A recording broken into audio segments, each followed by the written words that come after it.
Welcome to Anita Mahi blog. Guys, कैसे हो आप सब? मैं माही आप सभी का स्वागत करती हूँ आज ब्लॉग में। और आज के ब्लॉग में आपको बताऊंगी कि मेरी मम्मी किस तरीके से मिट्टी के शिवलिंग का बना रही है। क्या आप भी मिट्टी के शिवलिंग बना के उनकी पूजा करते हो? वैसे आप सभी को नागपंचमी की ढेर सारी शुभकामनाएं और सावन के 7वें सोमवार की ढेर सारी शुभकामनाएं। अब बस एक ही सोमवार बचा है भोलेनाथ का, वो भी अच्छे से हो जाए आप सभी की मेरी भगवान से यही प्रार्थना है। तो मेरी मम्मी मिट्टी का शिवलिंग बना रही है। क्या आप लोगों में से भी मिट्टी का शिवलिंग आप लोगों ने बनाया है, उनकी खुद पूजा की है? कहते हैं कि अपने हाथों से बनाकर पूजा करना सबसे ज़्यादा अच्छा फल देता है। देवों के देव महादेव हमारे भोले भंडारी जी बहुत प्रसन्न होते हैं, खुश होते हैं। हमारे भोले बाबा जी इतने सीधे साधे हैं कि जल्दी जल्दी सबकी मनोकामनाएं भी पूरी कर देते हैं। तो मेरी मम्मी अपने हाथों से बना रही है भगवान शिवलिंग। मैंने भी कोशिश की थी, मुझसे बना नहीं। मम्मी मेरे हाथ से बना रही अपने मन से, और कितने सुंदर बना देगी देखते ही देखते। और मेरी मम्मी शिव जी का जलाधारी वाला भाग बना रही है, जहाँ से माता अशोक सुंदरी का जलाधारी मिलता है। क्या आप भी माता अशोक सुंदरी को, मतलब आप वो जानते हो कि जलाधारी को माता अशोक सुंदरी का नाम दिया जाता है? वाकई वो माता अशोक सुंदरी ही हैं। तो भगवान शिव जी की, और सुनने में आया कि भगवान शिव जी की 5 पुत्रियां हैं और हैं उनके पूरा परिवार राम नाम जपता है। हमारे भोले बाबा जी कितने प्यारे लगते हैं, कितने सीधे साधे हैं। उनका बाकी सब देवी देवताएं तो जेवर गहने पहन लेते हैं, हमारे भोले बाबा जी का तो अलग ही अंदाज है। वो अपने गले में सर्प की माला पहनते हैं और माथे पे मुकुट की बजाय गंगा मैया रहती हैं और उनके ऊपर चंद्र भगवान जी रहते हैं।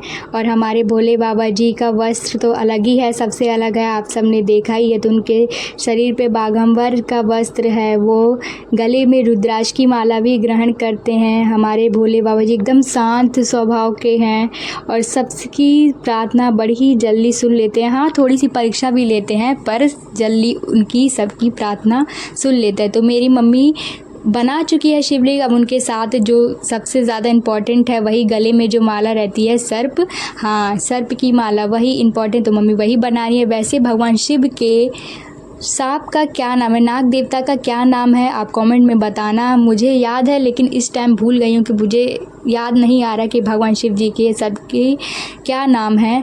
और मम्मी उनके साथ जो सबसे ज़्यादा इम्पॉर्टेंट रहता है, भगवान शिव के अस्त्र और शस्त्रों में सबसे ज़्यादा इम्पॉर्टेंट होता है उनका त्रिशूल। तो मम्मी त्रिशूल बनाने की तैयारी कर रही है, उसी दिन बनाएगी और उसी दिन रुद्राभिषेक करेगी, मतलब भगवान शिव जी का अभिषेक करेगी अपने हाथों से ही। तो मम्मी बना रही है त्रिशूल और उसको सुखाने के लिए भी रख देगी। देखिए त्रिशूल थोड़ा ढीला बना हुआ है, मतलब गिर भी सकता है, कच्चा बना है। तो ये अभी मम्मी ने बना दिया है त्रिशूल और सूखने के लिए रख दिया। कितने सुंदर लग रहे हैं हमारे शिव जी, पूरे तैयार हो चुके हैं।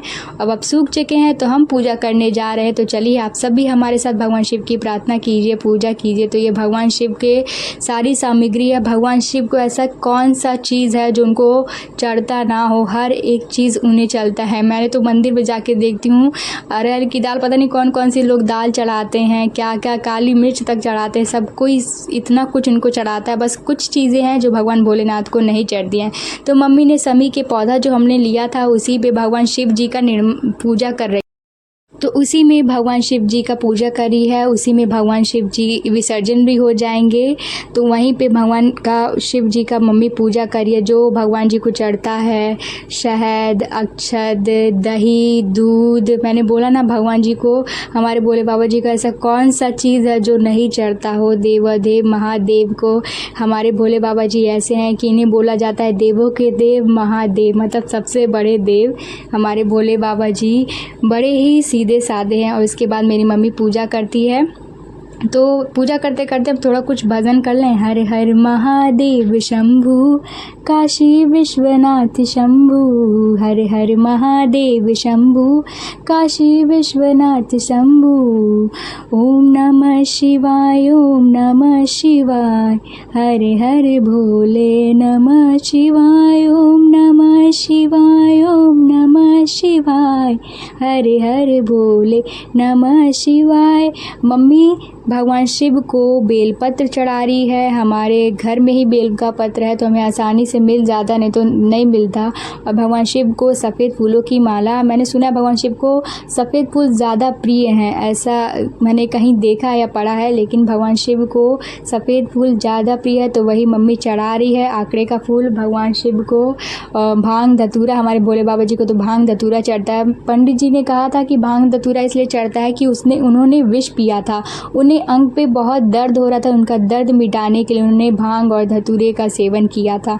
इसलिए नहीं कि वो अपना शौक के लिए करें, नहीं, ऐसा नहीं। हमारे भोले बाबा जी ने जहर पिया था, विष पिया था। तो क्या आप भी विष पी सकते हो? नहीं पी सकते हो ना। इसलिए आप धूम्रपान से अलग रहा करें, दूर रहा करें। सेहत के लिए ज़्यादा अच्छा कि आप उससे दूर रहें। तो मेरी मम्मी भगवान शिव जी की पूजा कर रही है और मैं भी मम्मी के साथ हूँ, पर मैं वीडियो ले रही हूँ ना, तो आपको दिखाती कैसे। तो मम्मी इत्र भी लगा रही है, हमारे हर भगवान को इत्र बहुत ज़्यादा प्रिय है, तो इत्र लगा रही है भगवान शिव जी को। फिर आरती करी है घी का दीपक जला के। उसके बाद मेरी मम्मी धूप दीप चढ़ाएगी, भगवान शिव की पूजा करेगी। है धूप तो जला दी है, अब दिया जलाएगी। और दूरवा, हाँ, भगवान शिव को दूरवा भी चढ़ता है, हर एक चीज़ चढ़ता है। मेरी मम्मी एक एक चीज़, भगवान शिव को कहते हैं ना हर एक चीज़ चढ़ता है, ऐसा कौन सा चीज़ है कि क्या क्या लेके उनके लिए कितना भी लेके आओ कमी पड़ जाता है भगवान शिव जी के लिए। कर्पूर गौरम करुणावतारम संसार सारम भुजगेंद्रहारम सदा वसंतम हृदय विंदे भवम भवानी सहितम नमामि। ओम नमः शिवाय।